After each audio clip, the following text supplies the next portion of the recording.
सबसे पहले इच्छा होती है उस परम स्थान के दर्शन की जहां भगवान शिव ध्यान में स्थित है। कैलाश पर्वत उनका परम आसन। ये कोई साधारण पर्वत नहीं बल्कि भगवान शिव का साक्षात रूप है। इसके चरणों में है मानसरोवर, मीठे जल की पवित्रता, और राक्षस ताल, खारे जल की रहस्यपूर्ण गहराई। इतने पास फिर भी एक मीठा एक खारा, जैसे भगवान शिव के भीतर संतुलित दो स्वरूप। अब हम पहुंचते हैं उस तपोभूमि पर जहां भगवान शिव और माता पार्वती ने विवाह के बाद ध्यान लगाया। ये है आदि कैलाश, उत्तराखंड के ऊंचे हिमालय में स्थित, जहां आज भी उनकी ध्यान ऊर्जा का कंपन महसूस होता है। यही है गौरी कुंड और पार्वती सरोवर। ये पर्वत नहीं, शिव पार्वती की जीवित उपस्थिति का केंद्र है, इसलिए कहलाता है छोटा कैलाश। और पास ही स्थित है ओम पर्वत, जहां बर्फ पर स्वतः उभरा ओम दिखाई देता है, जैसे शिव का मौन मंत्र इस भूमि में गूंज रहा हो अनंत काल से।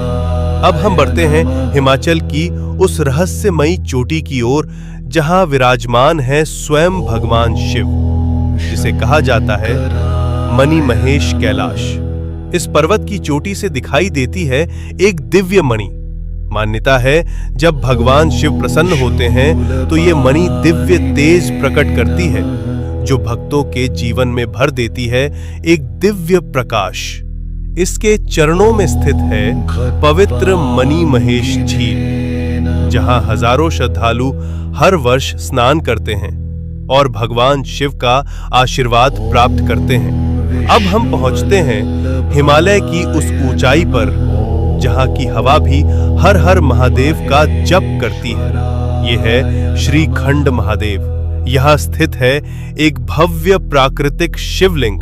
यहां तक पहुंचने का मार्ग अत्यंत कठिन, लेकिन कहा जाता है जिसे स्वयं भगवान शिव बुलाते हैं वही इस दिव्य शिखर तक पहुंच पाता है। श्रीखंड महादेव केवल एक शिवलिंग नहीं, ये है भगवान शिव का हिमालयी सिंहासन।